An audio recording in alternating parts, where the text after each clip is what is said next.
Welcome to Bled Talk, the podcast where insightful conversations meet language learning. I'm your host, Samuel Bledsoe, and on this show, we dive deep into a variety of topics with fascinating guests from all walks of life. Whether you're an English learner looking to sharpen your language skills, or simply someone who enjoys thought-provoking discussions, Bled Talk is something for you. From engaging interviews to solo episodes filled with knowledge and inspiration, join us as we explore the world one conversation at a time.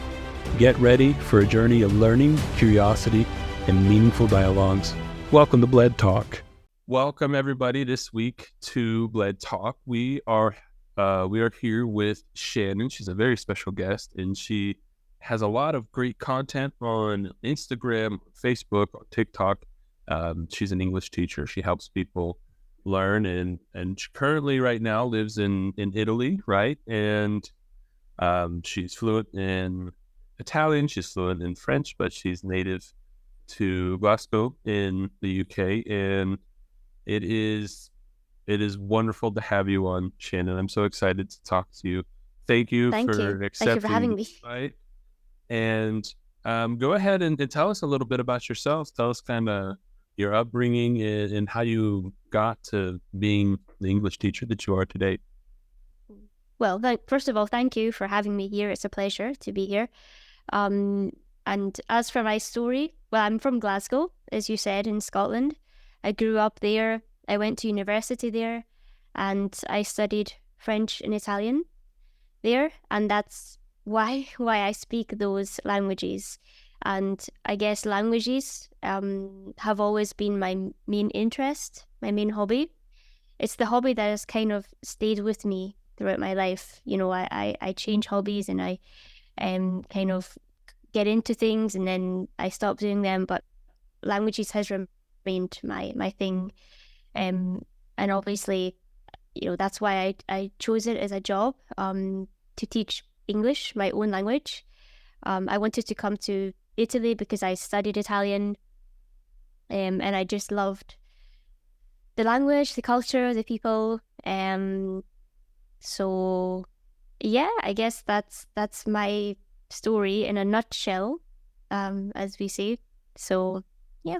No, that's awesome. And so, okay, so you went and you studied French and Italian. Have you always been interested in French and Italian, or like ever since you were little, or did you what were your influences that made you want to study those languages? Well, when I was little, like properly small, no, at primary school, not really.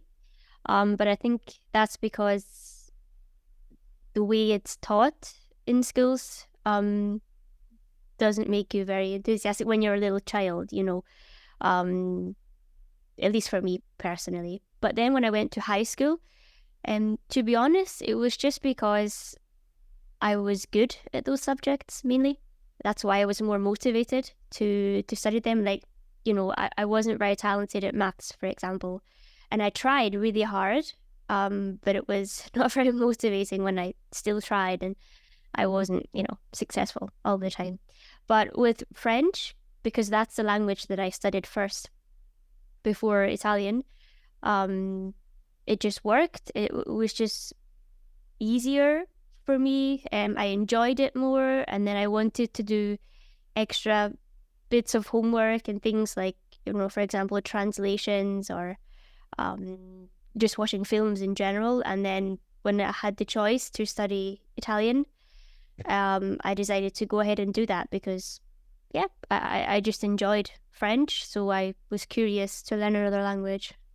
Cool. No, that's awesome. And would you say that by speaking French and Italian, does that help you as an English teacher kind of like understand how to help people speak English? Definitely, I think so. I think it makes me empathize with my students more. I understand what their struggles are or have been. Maybe if they have like low, you know, they don't have a lot of self-confidence when they're speaking, I can understand how they feel. And also just from a learning point of view, I know each person is an individual and different things work for different people, but generally, widely, I know some of the things that probably won't work to help you learn a language. Other things that maybe do work, or at least I can give people advice for things that they maybe wouldn't have thought of, themselves. I can say, try this, maybe this can help you. Um, so I definitely think so. Yeah, it's been essential. Good. As No, a that's teacher, great. I think. And then a question that I always ask people, especially for me, for example, here in Brazil, when a lot of people look for teachers and they find me, in the beginning, I thought it was weird because they would study with me because I was American, right? Because I have the American accent, and they hear that and they're like, "Ooh, this is really good. I want this." And for a long time, I thought, well, I can't believe that they just want to study with me because I'm American. Like I thought maybe it would be because I'm a good teacher or something like that. But no, but I understand why now. But do you have a lot of students that look for you because you're from Scotland, because you have that accent? Yeah. And I think, I think the same as you. Is that really just the reason you want to study with me? But I mean, that could be the first thing that attracts them to you. Like they want to learn that language. Sorry, that accent, not that language. They want to learn that accent, or maybe they need to go and live there for work or for other reasons. But it's not the reason that they stay, because if you weren't, a good teacher, if they didn't enjoy your lessons, they wouldn't stay and continue the lessons. So, yeah, I mean, that has happened to me, yes, where they come to me because that is the first thing that interests them. But hopefully, at least, it's not the only reason that they continue the lessons.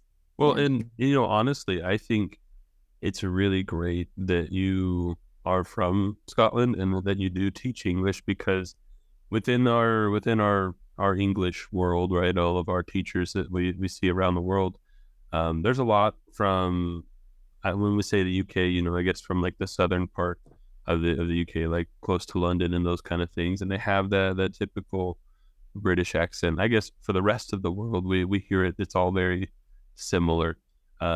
And so people look for that, or people look for an American accent. And I at one time I talked to an Australian teacher, and there's not a lot of teachers from Australia, and it was interesting talking to her because there are a lot of people that look for that because they need help kind of understanding that culture and those people.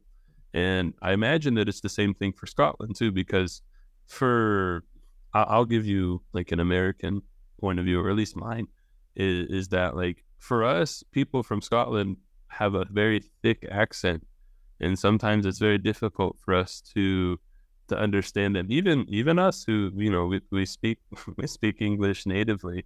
So I think that it's awesome that you can do that and you can help people. Would you say that like Scottish English is a little bit different than maybe like the American English or like the typical English you hear in movies? Yeah, it's different for sure, and we pronounce things in our own ways. Like even talking about a Scottish accent, or any accent, even an American accent, you can't really talk about one Scottish accent, one American accent. There are some variations within that one country as well. But for sure, yeah, there are some differences also in terms of regional slang, and kind of the more informal words that we use in conversations. So yeah, there are some differences, but I think it's not any less valid, as Right. as a form of English. And I think if we just pretend it doesn't exist, or we don't at least make it accessible or just visible, it's not going to solve the issue of people finding it hard to understand. Because I believe there's not there's no difficult accent. It's just the accents that you're used to hearing. An American accent would be difficult if we weren't used to hearing it all the time, probably in the TV and in films. So I think it is important, it's to be visible, for all accents. Like Australian accents as well. I think that as well. I have noticed that, yeah, there probably is a shortage compared to Americans or various British people, various accents across Britain, in the UK. So yeah, I think it is important because there's a variety of people that you meet, in life. Yeah. And even non-native speakers, it's important to be able to understand and communicate with them too, because we all have our own accent. Right. There's And that accent, I know a lot of people, at least right now, at least in Brazil, I think, and it might be in the world too, but, I focus a lot on teachers here too. It's interesting because they're really focused right now on helping people understand that it's okay to have an accent when you talk, because we all have accents and it kind of tells our story. And I always tell people that it's true that it's okay to have an accent. I completely agree, but it's also important that when you do pronounce the word, people understand you and they understand what you're trying to say, because if they can't understand you, then there is a problem, and it's probably more grammatical than it is just your accent, I think, when it comes to factors. that. And so, but I completely agree with you. I think that there's no difficult accent. It's just accents that you're used to and that you're not. And that applies, I think, really in just any language. Because, like, for example, here in Brazil, there's different accents within the regions. And if you're not used to one, even though you may speak fluently, you're not going to understand that region very well. And I imagine it's the same thing in Italian or in French, right? There's different countries that speak it, but they all have their own way of using the language. Yep. Yeah. And it's not a given that you're going to understand someone. Even from the UK, there are some accents that certain people could have difficulty with, depending on obviously what they have been exposed to, or maybe how thick someone's accent is. Because to be honest, I probably don't have that, like a really thick, Glaswegian accent. But if someone else did, then that would be more difficult to understand, even from someone, from London, just in the UK, anywhere else in the UK. But and coming back to what you were saying before about it, it's important to pronounce the words correctly. Absolutely. There's a difference between, having an accent and just, not having the correct pronunciation, right? And then just saying the word wrong. Yeah. We have to, like when students come to me, they say, "Oh, I want to have a British accent. I want to have an American accent," because that's the proper way to speak it. It's not. You can still have your Brazilian accent, your Italian accent, your French accent, whatever accent you have, as long as the words are, the individual sounds are correct and understandable. Absolutely. You don't have to sound like a British person. Exactly. And kind of switching gears and moving on to a related but different topic. So you've experienced going from your home country to a different one and kind of immersing yourself in that language, but also teaching people English there. So my question to you is, how important do you think culture is when it comes to learning the language? Because some people, I've noticed, they don't really want to learn a lot about the culture of a place, and they have a lot of difficulty learning the language because they don't really immerse themselves. So how important would you say culture is to learning, for example, English or Italian? Oh, well, it's very important. Also, just for the simple enjoyment of learning the language, of discovering new things, because I would hope that if you're interested in learning a language, unless it's because you're forced to because of your work, you would want to know more about the people and what they do, how they think, even just simple things like watching films or, for example, I love comedians, and I think that's a big thing that's difficult to understand if you're not immersed in the culture, because sense of humor is very much, related to culture, to the habits of a general country and society. So yes, I've come off track there a little bit, but I think definitely culture is absolutely important. As I say, just for the things that you enjoy learning a language, I think. No, that's awesome. And what part of Italian culture do you really enjoy a lot? Like, what's something that you just love about living in Italy? Oh, the obvious answer is the food, isn't it? That's what I love the most, and what I would probably miss. But also, just to see the weather, it does have a big. It seems like a really small thing, probably, but it has a major impact, at least on me. When it's sunny and warm outside, I feel more optimistic in general. So those are that's not really related to culture, is it? The weather isn't I said culture. you say that, but I mean, it could be because, for example, like you said, maybe to somebody, for example, who lives, for example, here in Brazil. Here in Brazil, it's sunny and hot like most of the year. But and you say that, and they might listen to that and think, well, that's strange. But the thing is, you have to understand that in Scotland, it's not normal for it to be sunny, hot. Not even half of the year. How often would you say that it's sunny and hot back at home? Very hot. You would get like maximum to high 20s, but not even, like mid 20s maybe is very hot. Right, and here for most people that is cold. Yeah, exactly. Yeah. So it's very rarely sunny and warm in Scotland.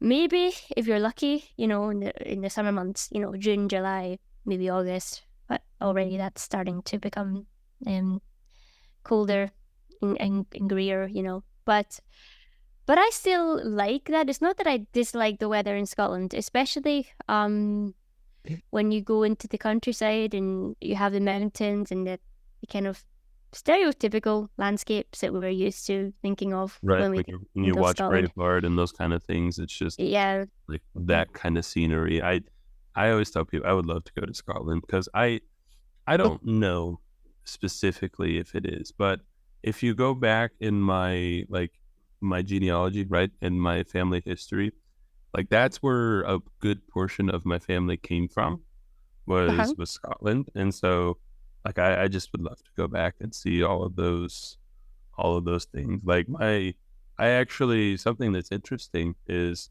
because I do a lot of family history research and things like that. And my family is like directly related to I guess almost everybody is the William Wallace, like I forget the name of his brother. I think it was John Wallace or something like that. But he's like my lots of greats grandfather or something like that. So it's really cool for me anyway on that side. And so I would love to go and kind of see Scotland and see all of those things because, like I said, that's where like a good portion of my family history is. But yeah, that's a side thing. Yep. But yeah, anyway. No, definitely you should go. Yeah, I mean it's a beautiful country, and when the weather is bad like that and it's cloudy, it's almost more beautiful than if it was sunny because it's rugged. It's a bit mysterious, isn't it? Right. It almost adds to the feeling of it that comes over you whenever you go and look at it. That's cool. But yeah, kind of going back to like the culture part of like Italy. Is there anything that like people do that you like, or maybe that you don't like as much in Italy, or something maybe that really shocked you when you went there? It's different between them and you. It's difficult to define. It's things that you kind of notice, but it's difficult to kind of define. Um, yeah, it's difficult. It's hard to think of a specific example, but Yeah. I know, for example, here in Brazil, uh, so Americans, we're not completely like reserved in the sense that we don't talk to anybody, but we're okay, very, I would say that small talk is kind of like our thing, because like if we see somebody and we want to talk to them, we'll talk a little bit, but we won't invade their privacy, right? We won't like try and know everything about them and things like that.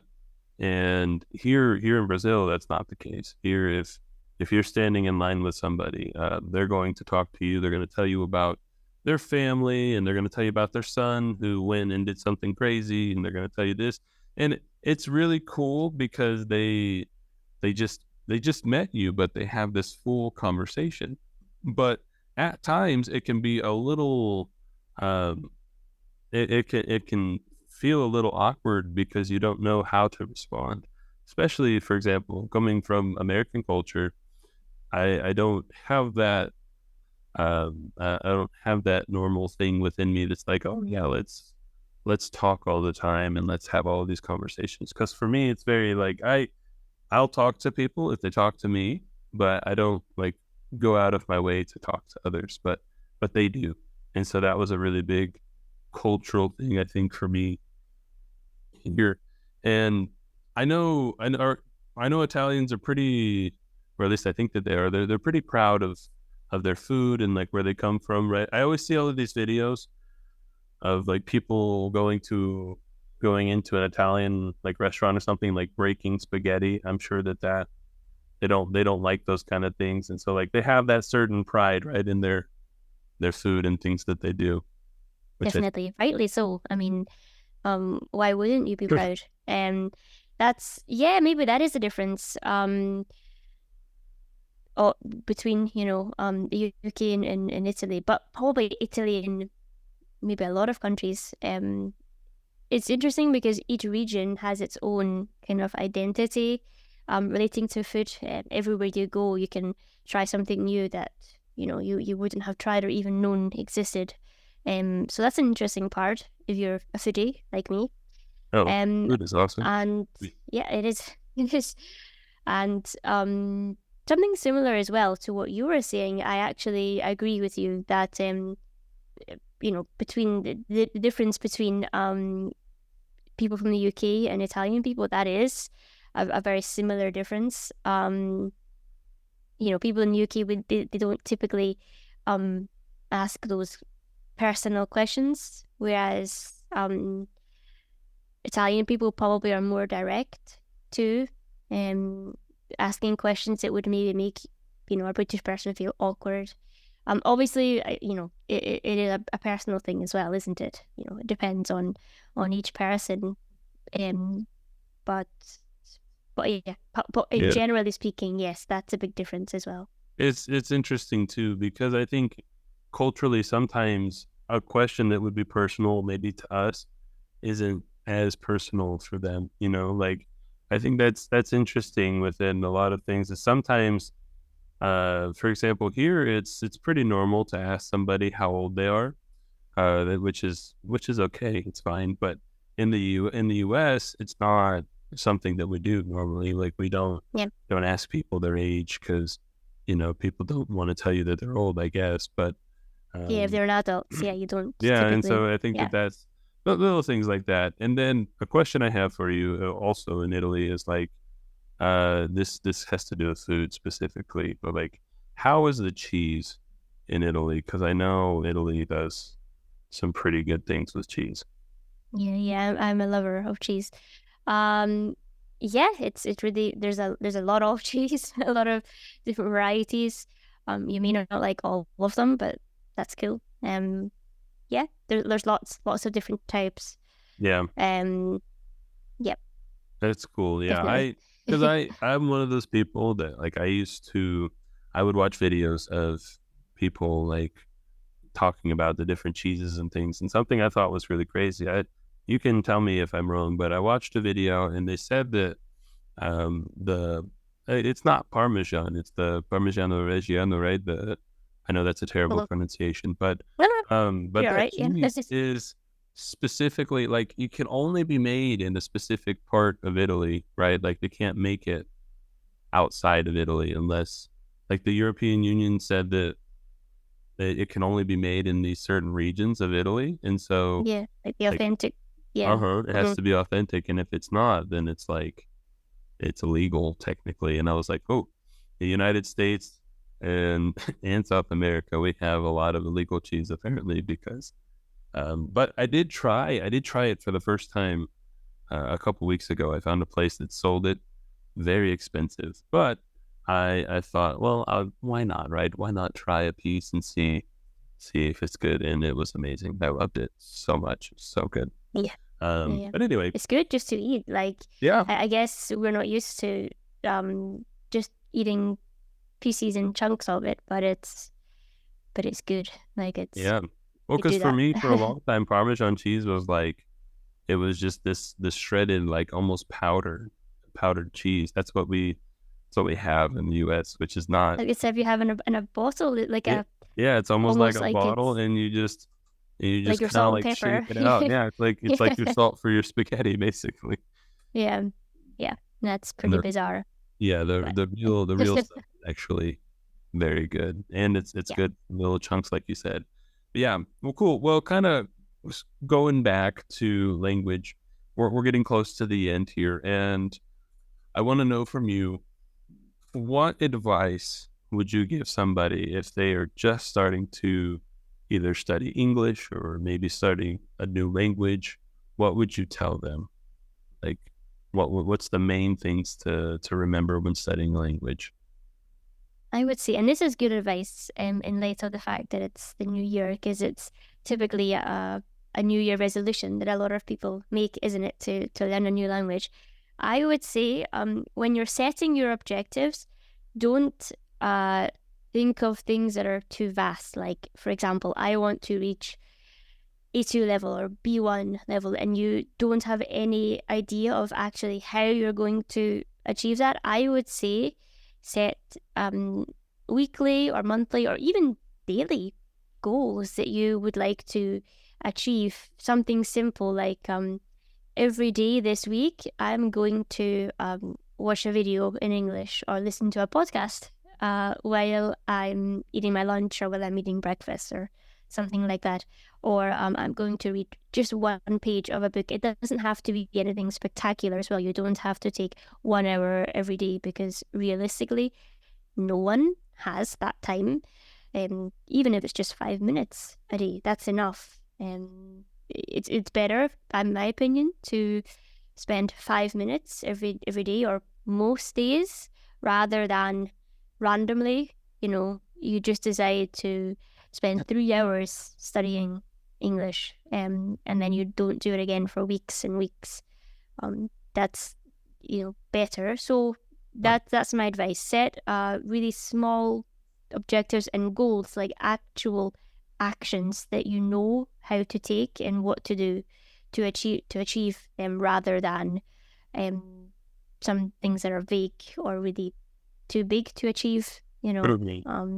In a short space of time. No, that's awesome. Specific goals, right? Goals that you can. It's like I tell my students, like realistic, right? They have to be goals that you can get Yeah, to. that are realistic too. Yeah. Yeah. And it's almost like also like measurable goals, like something that you can look at and say, oh, I got there, right? Because sometimes I think, because I love what you said. I think that is wonderful advice. Everybody who's listening, you should write that down. But also a lot of people, they come up with that goal of, I want to be fluent. And like, Yeah. to me, that is the really, really bad goal. Because it's an idea. It's a kind of a dream, I guess. But the thing is, I see fluency more like a process than like I got there, if that Yeah, makes sense. exactly.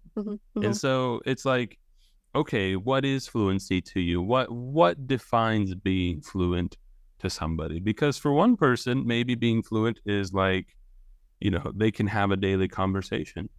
And we know that within the Cambridge scale and things like that's not even, you don't even have to be intermediate or advanced to be able to have a daily conversation. So, if you want to be in an advanced level, that doesn't necessarily mean that you're only going to be fluent when you're advanced, right? You could be fluent and not. And so I think a lot of people have different ideas of what that is. And so I think, like you said, being specific and giving it a time, giving it a good, basically making really good goals. I think that's awesome. And good. Well, do you have anything else you wanted to add before that? And about setting goals like, wanting to be fluent, that is probably the most common goal that people have. It's also difficult to know, at what point you've achieved that, because typically a lot of people they either think, they don't know how good they are, they don't know what their own weaknesses are, so they maybe don't have a full view of their real level, so they think it's a goal that they, in their mind, they never reach, and that's not very motivating either. So yes, like you say, if you set a goal that you can actually say, I've achieved it for sure, that's definitely more motivating, because setting these vague goals, at what point have you achieved it? Like, what Right. is the point where you think that's achieved? That you can't define it if your goal is to be fluent, simply, so Right. That's why I like it when people say, "Oh, I want to be able to watch a movie without subtitles and understand." I think that's a great goal, because that's something you can measure. It's something that you can try to get to. Or they'll say, exactly. "Oh, I want to be able to do an interview in English." That's a measurable goal. That's something that you can actually see if you can do. So, yeah, like you said, it's wonderful, but fantastic.